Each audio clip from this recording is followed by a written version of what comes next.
হরে কৃষ্ণ প্রিয় ভক্তবৃন্দ, আপনারা দেখছেন দক্ষিণ কামাল কাসনা দাসপাড়া কালী মন্দির প্রাঙ্গণে অষ্টকালীন লীলা কীর্তন হচ্ছে। রাধে রাধে। আর এই লীলা কীর্তনটি করছেন শ্রীমতী মিতা রানী সাহা কণ্ঠে। আপনারা এই অপরূপ সুন্দর কীর্তনটি শুনতে থাকুন। আশা করি আপনাদের অনেক ভালো লাগবে। আশা করছি আপনারা আমার এই ছোট্ট চ্যানেলটিকে লাইক, শেয়ার, কমেন্ট করবেন। এটি আপনাদের কাছে প্রত্যাশা। সবাই ভালো থাকবেন, সুস্থ থাকবেন, বেশি বেশি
রানী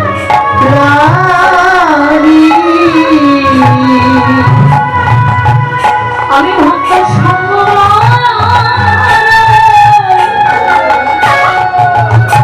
ভালো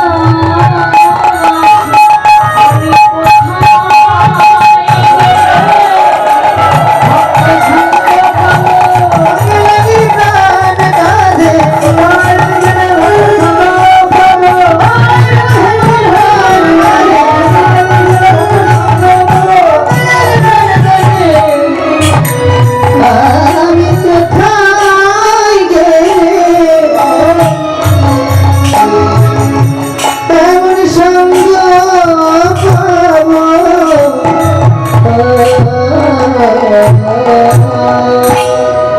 বাবা কোটি কোটি জন্মের সুখ পৃথিবী না কৃষ্ণ বলে কালো যায় না এক জন্মে কৃপা হয় না রে বাবা মনে পাওয়ার নাম হলো কৃপা কোটি কোটি জন্মের সুখ পৃথিবী না কোন ভাগ্যবান ভাগ্যবতী কৃষ্ণ নামামৃত রস পান করিতে পারে না পারে না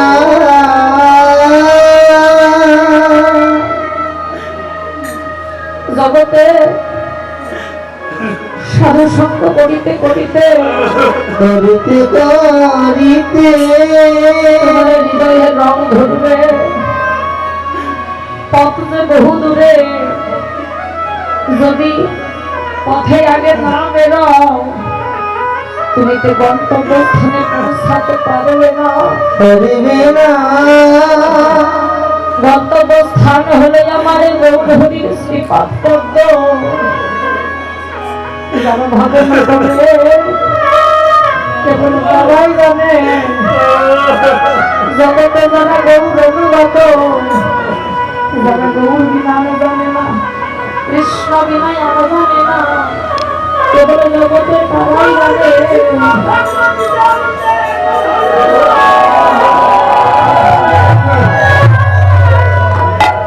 এই কৃষ্ণ নামামৃত নাম পান করে শ্যামার দাদা বলায় পানে করে কেমন ভাবে হেলে দুলে চলেছে এই যে গোলে বনমালা বাহে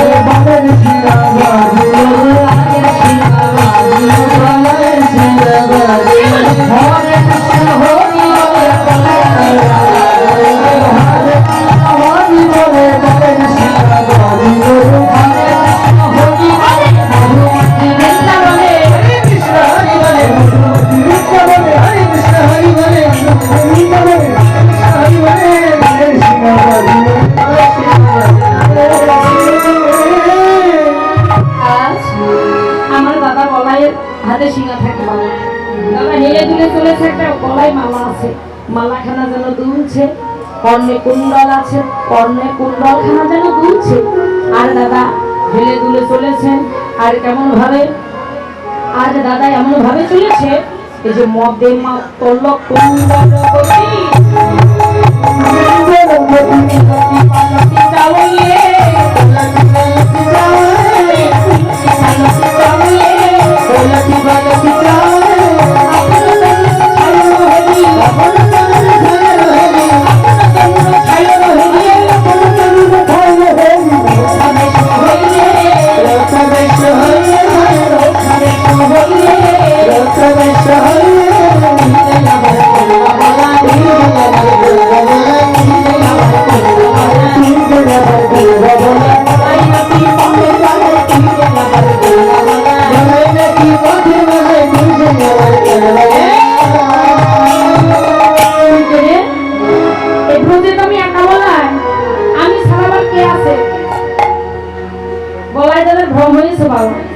নিজের অঙ্গের ছায়াখানা দর্শন করে বলছে তুই কে রে?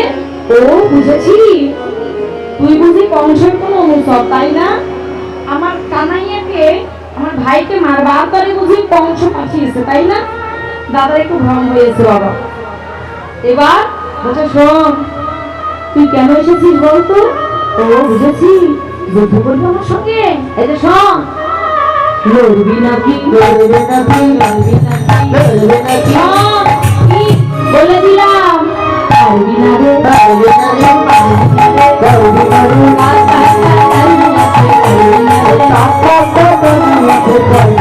রে জগতে যার সঙ্গে কৃষ্ণ কানাই থাকে তার সঙ্গে কিন্তু কেউ পারে না, জানিস কেন? পঞ্চ পাণ্ডবের সঙ্গে যদি আমার কৃষ্ণ কানাইয়া না থাকতো তাহলে কিন্তু কখনোই পঞ্চ পাণ্ডবের জয় হতো না বাবু। হতো কি? সম্ভব হতো না। এবার আমার প্রতিছবিকে, নিজের ছায়াকে বলছে দেখ তুই কিন্তু যুদ্ধ করলে পারবি না। এই বলে তার হাতে একটা লাঠি ছিল, চড়ানো লাঠি, সেই লাঠিটা কি করলেন, এই যে পাচনি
লাঠি হাতে না নিলে হবে। পরেরও পাঁচুনি, পাঁচুনি অর্থাৎ লাঠিটা না কক্ষে, কক্ষ মানে যে বগল, বগলে নিয়ে আমার দাদা বলায় ব্রজে শুধু রথ অর্থাৎ ব্রজের ধুলি আমার দাদা বলায় অঙ্গে লেপন করছে। কেন? ভক্তি বল বাড়াবে বলে। দাদা বলায় রঙে কমজোর ছিল বাবা, কমজোর তো ছিল না, কিন্তু ভক্তির বল বাড়াবে, বাড়াবার জন্যে এই ব্রজের শুদ্ধ ধুলি আমার দাদা বলায় অঙ্গে মাখছে আর কানাইয়াকে ডাকছে, ও মেরো ভাইয়া রে দেখা দে কানাইয়া রে, দেখা দে কানাইয়া রে, ও ভাইয়া রে দেখা দে কানাইয়া রে, দেখা দে কানাইয়া, ও ভাইয়া রে দেখা দে কানাইয়া রে, দেখা দে কানাইয়া রে, ও ভাইয়া রে দেখা দে কানাইয়া রে, দেখা দে কানাইয়া রে। কানা কানা একবার আয় না ভাই, এসে আমায় দেখা দে, আমি যে বড় সংকটে পড়েছি ভাই, আমি যে বিপদে পড়েছি, একবার তুই এসে দেখা দে কানাইয়া রে, আমি তো অঙ্কুরেই বিনাশ হতাম যদি তুই কৃপা করে আমায় না বাঁচাতিস। কেন ভাই রে, আমি দৈবকী মায়ের গর্ভের সপ্তম গর্ভের সন্তানে ছিলাম, তুই আকর্ষণ বিকর্ষণ করে দৈবকীর মায়ের গর্ভ হইতে রুইনি মায়ের গর্ভে কেবল আকর্ষণ বিকর্ষণ করে পাল্টাইয়ে দিলি। সেদিন যদি আমার আকর্ষণ বিকর্ষণ না করতিস, আমি যে সমূলে বিনাশ হয়ে যেতাম। বাকি ছয় ভাইকে যেভাবে কংস মামা শিলাস্তূপে আছাড় মেরে মেরে দিয়েছে, আমাকেও তো মাফ করে ভাই। তো সেদিন তো আমায় বাঁচালি, তুই আবার ছিলি অষ্টম গর্ভের সন্তান, সেদিন যখন আমায় বাঁচালি, একবারে কৃপা করে আজ আমার সহায় হয়ে তুই জগৎকে বুঝাইয়ে দে যে তুই ভক্তের ভগবান। যদি আজ আমায় দিস, তাহলে তোকে যে কেউ একটা ভগবান বলে ডাকবে না বাবা। একবার এসে দেখা দিয়ে ভগবানও সব সইতে পারে বাবা, সইতে পারে না ভক্তের মায়ের বাড়ি। যারা প্রেম দিয়ে, যারা ভক্তি দিয়ে আমার গোবিন্দকে বেঁধেছে, ভক্তির বল দিয়ে যারা গোবিন্দকে আপন করেছে, তাদের নয়ন বাড়ি আমার গোবিন্দ সইতে পারে না, সব সইতে পারে। কিন্তু যে অনুরাগী ভক্ত গুলো হা কৃষ্ণ গোবিন্দ বলে সদাই নয়ন জলে ভাসে,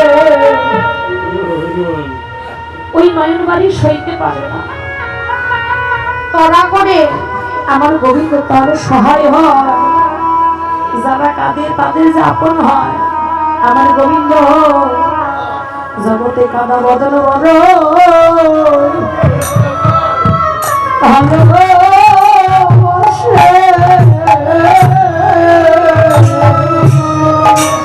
গোবিন্দ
জলে যেন